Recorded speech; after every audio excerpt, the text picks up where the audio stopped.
Hello student, welcome back to my YouTube channel. Student, आप लोग अपने बोर्ड एग्जाम की तैयारी बहुत ही बेहतरीन, बहुत ही जोर शोर तरीके से कर रहे होंगे। स्टूडेंट, मैं आपको बता देना चाहता हूँ कि आपका जो हिंदी का सिलेबस है वो आपके पास बचे महीने सिर्फ मात्र 4 ही हैं। तो इन 4 महीनों में हिंदी को कम से कम 2-3 बार कैसे पढ़ना है वो सारा कुछ प्लान हमारे पास है। तो अभी तक अगर आपने हमारे चैनल को सब्सक्राइब नहीं किया है तो चैनल को सब्सक्राइब कर लीजिए और बेल आइकन को आल पे सेट कर लीजिए। मैं आपको एकदम बहुत अच्छा सा तरीका बताने वाला हूँ जो कि आपको पूरे यूट्यूब पे कहीं नहीं मिलेगा।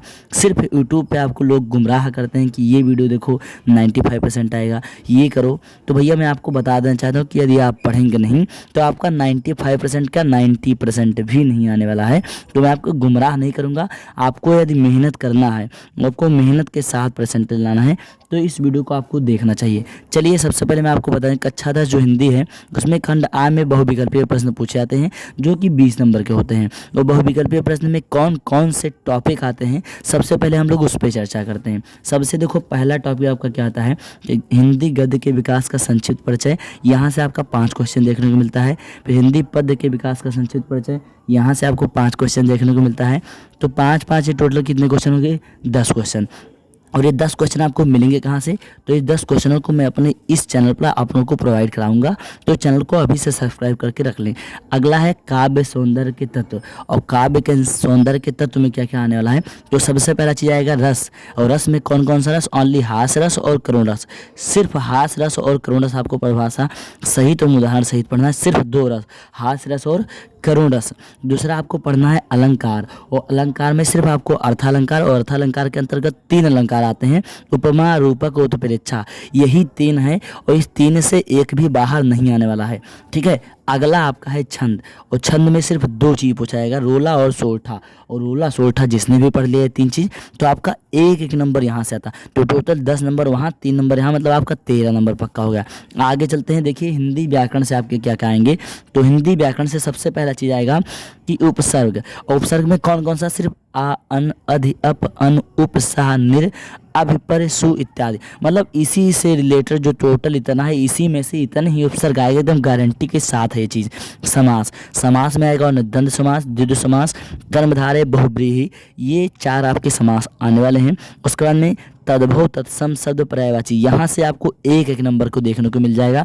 तो 3 नंबर यहाँ से आपको, मतलब टोटल 16 नंबर हो गया। अगला आपका आएगा संस्कृत व्याकरण। और संस्कृत व्याकरण से आएगा सर्वनाम, तद और स्मृत का, फिर वाक्य का स्वरूप, फिर प्रयोग और वाच्य परिवर्तन, विकारी और अविकारी। जो टोटल आपके जो 20 नंबर हुए, जो टोटल ये आपके 20 नंबर हुए, ये 20 नंबर में आपको 200 क्वेश्चन का दूंगा पीडीएफ। 200 क्वेश्चन का क्या दूंगा? इसी चैनल पर आपको मिलेगा पीडीएफ, हिंदी का 200 क्वेश्चन का पीडीएफ। और जिसने भी उस 200 क्वेश्चन को कर लिया उसका हिंदी का हो ही नहीं सकता कि कोई क्वेश्चन उसको छूटने को उससे पाए। उसका सारा कुछ हो जाएगा। ठीक है। चलिए अपने दोस्तों को शेयर भी कर दीजिए इस वीडियो को। अगला देखिए खंड जो बा है, तो खंड बा में वर्णात्मक प्रश्न होते हैं। उसमें आपको क्या क्या करना है? तो सबसे पहला चीज़ आपको गद्य हेतु निर्धारित पाठ्यक्रम से गद्यांश पर आधारित प्रश्न है। मतलब आपको गद्य का जो व्याख्या है, मतलब गद्यांश पद्यांश, उस पर निर्धारित जो प्रश्न है वो आपको करने हैं। तो यहाँ से आपको अच्छा नंबर यहाँ से क्लियर होगा। अगला पद हेतु निर्धारित पद्यांश 6 नंबर यहाँ से। तो टोटल 12 से, ये भी मैं आपको इसी चैनल पर बताऊँगा। अगला आपका है गद्यांश। और गद्यांश में आपके चैप्टर तो हैं 7-8, लेकिन आपको कौन कौन सा चैप्टर पढ़ना है मैं आपको बाद में बताऊंगा आपको कौन कौन सा चैप्टर पढ़ना है। तो गद्यांश और पद्यांश का आपका संदर्भ सहित क्या करना है? व्याख्या। मैं ये भी बताऊंगा कि आपको कॉपी कैसे लिखना है, कौन से चैप्टर को पढ़ना है। तो कल से आप लोगों के लिए एक सीरीज चलाई जाएगी जिसमें टॉपिक बाई टॉपिक सारी चीज़ों को आपको कवर कराया जाएगा। और हिंदी नहीं बल्कि सारे सब्जेक्ट को। ठीक है। अगला आपको संस्कृत का पद्यांश सहित अनुवाद करना है। अगला है कथानक, चरित्र, चित्रण एवं तथ्य आधारित प्रश्न। मतलब जो है जो आप पढ़ते हैं ज्योति जवाहर खंड का, वहाँ से भी 3 नंबर आपको देखने को मिलेगा। अगला आपका है जीवन परिचय, कवि का भी और लेखक का। तो 5-5 नंबर यहाँ से। मैं आपको 2 जीवन परिचय कवि का बताऊंगा, 2 लेखक का, और लिखने का तरीका। और जिसने भी ये कर लिया उसका कोई नंबर कट ही नहीं सकता है। बस याद तो भाई आपको करना ही पड़ेगा। आपको एक पढ़ना पड़ेगा और एक श्लोक, उसके बाद में आपको पत्र लेखन, फिर निबंध लेखन। ये सारी चीज़ें आपके बोर्ड एग्जाम में आती हैं। और टोटल आपका जो है 70 मार्क्स का पेपर कंप्लीट हो जाता है। देखो 30 मार्क्स तो आपको स्कूल से मिल जाते हैं, और उसके बाद में 50 मार्क्स आपको लिखने वाला मिलता है, 20 नंबर आपको ऑप्शन मिलता है। टोटल मिला के मतलब 100 मार्क्स कंप्लीट होते हैं। ठीक है।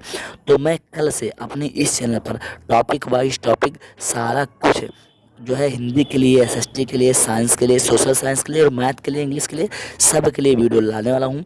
तो इस चैनल को सब्सक्राइब करें और ज़्यादा से ज़्यादा दोस्तों में शेयर करें और मिलते हैं अगले वीडियो में। आज के लिए इतना ही, तब तक के लिए जय हिंद।